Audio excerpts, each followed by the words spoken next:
बिस्मिल्लाहिर्रहमानिर्रहीम। अस्सलाम वालेकुम वरहमतुल्लाहि वबरकातुहू। अज़ीज़ तलबा व तालिबात, स्टडी सीक्रेट्स में आप सबको खुशामदीद कहते हैं। डियर स्टूडेंट, आज हम जमात नहम की उर्दू की नई किताब में शामिल सबक नंबर 5 कलीम और मिर्ज़ा ज़ाहिर डार बेग के सफ़ा नंबर 2 की रीडिंग करेंगे और दोनों किरदारों की गुफ्तगू को सुनेंगे। लोंडी, यहाँ कोई ज़ाहिरदार बेग नहीं है।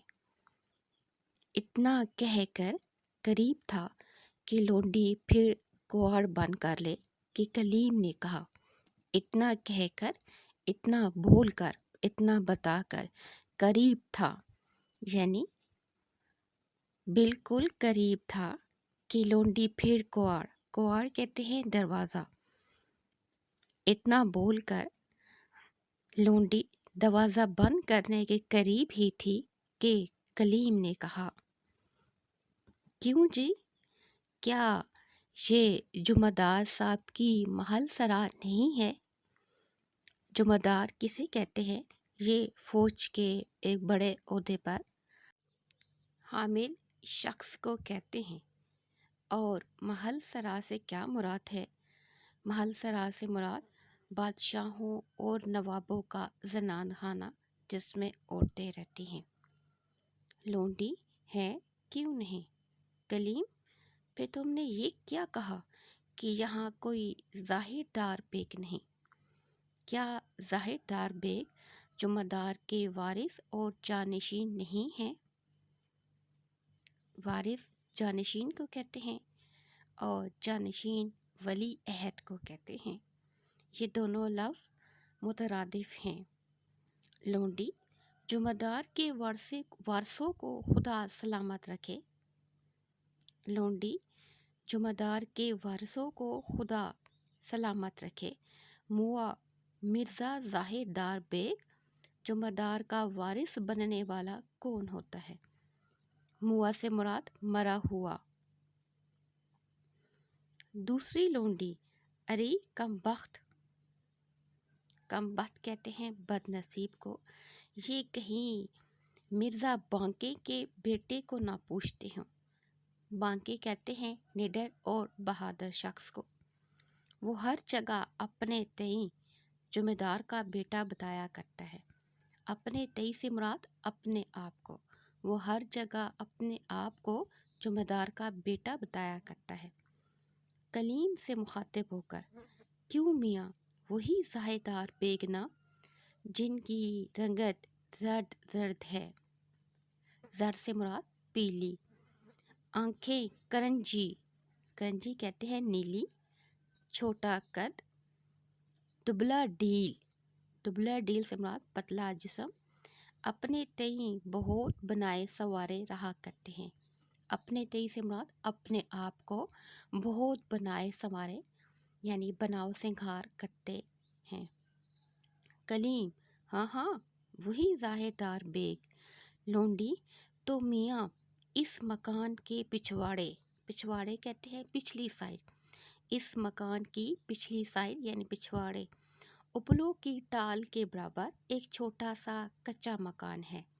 उपले कहते हैं सूखा हुआ गोबर, मुराद थापी। एक छोटा सा कच्चा मकान है, वो इसमें रहते हैं। कलीम ने वहाँ जाकर आवाज़ दी तो कुछ देर बाद मिर्ज़ा साहब नंग धड़ंग जांगिया पहने हुए बाहर तशरीफ़ लाए।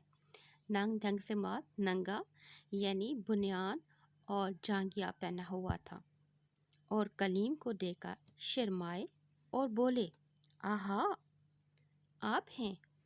माफ़ कीजिएगा, मैं समझा कोई और साहब हैं। बंदे को कपड़े पहनकर सोने की आदत नहीं। मैं ज़रा कपड़े पहन आऊँ तो आपके हम रकाब चलूँ। हम रकाब से मुराद आपके साथ, आपके हमरा चलूँ। कलीम, चलिएगा कहाँ?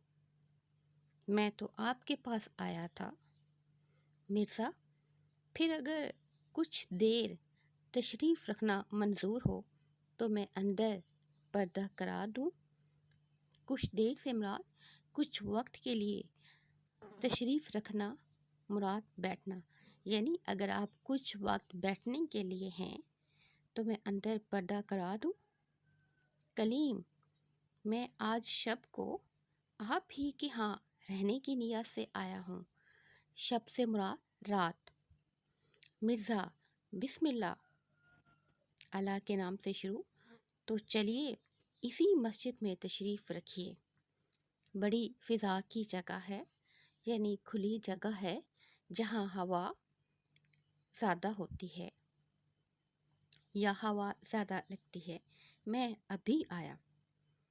کلیم نے جو مسجد میں آ کر دیکھا تو معلوم ہوا کہ نہایت پرانی چھوٹی سی مسجد ہے، مسجد زرار کی طرح ویران، وحشت ناک۔ مسجد زرار کسے کہتے ہیں؟ یہ نبی پاک خاتم النبیین صلی اللہ علیہ وآلہ وسلم کے زمانے میں کے دور میں منافقوں نے مسلمانوں کو نقصان پہنچانے کے لیے بنائی تھی۔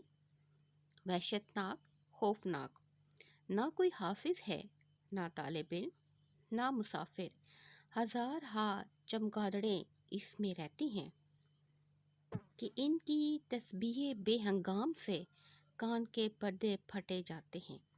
تسبیح بے ہنگام سے مراد مسلسل شور بے وقت کا۔ فرش پر اس قدر بیٹ پڑی ہے کہ بجائے خود کھڑنجے کا فرش بن گیا ہے۔ بیٹ سے مراد چمگادڑوں کا فضلہ اور فرش پر بہت زیادہ تعداد میں پڑا ہوا ہے۔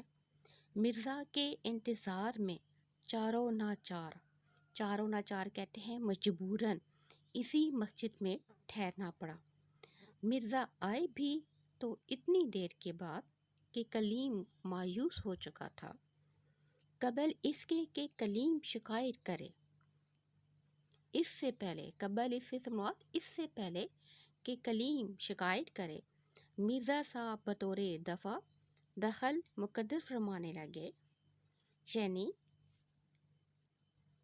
اظہار کرنے لگے اپنے لفظوں کو جو انہوں نے سنبھال کر رکھا تھا۔ ان میں کہنے لگے کہ بندے کے گھر میں کئی دن سے طبیعت علیل ہے۔ طبیعت علیل سے مراد بخار ہے، بیمار ہے۔ خفقان کا عارضہ، خفقان کسے کہتے ہیں؟ دل کی دھڑکن تیز ہوتی ہے، اس بیماری کو کہتے ہیں اختلاج قلب کا روگ ہے۔ اختلاج قلب کہتے ہیں دل کی غیر معمولی دھڑکن کا تیز ہو جانا۔ اختلاج قلب کا روگ ہے۔ اختلاج قلب سے مراد دل کی غیر معمولی دھڑکن کا روگ ہے کی بیماری ہے۔ اب جو میں آپ کے پاس سے گیا تو ان کو غشی میں پایا۔ غشی میں پایا سے مراد بے ہوش پایا، اور یہاں پر بیمار مرزا صاحب کی بیوی ہیں، اسی وجہ سے دیر ہوئی۔ پہلے تو یہ فرمائیے کہ اس وقت بندہ نوازی فرمانے کی کیا وجہ ہے؟ بندہ نوازی سے مراد مہربانی یا پھر خدمت فرمانے کی، یہاں پر تشریف لانے کی وجہ کیا ہے؟ یہاں تک پیج نمبر 2 کی ریڈنگ ہے۔ مجھے امید ہے کہ آپ کو کلیم اور مرزا صاحب کے حالات سے واقفیت تھوڑی بہت ہوگی کہ وہ کس قسم کے کردار ہیں۔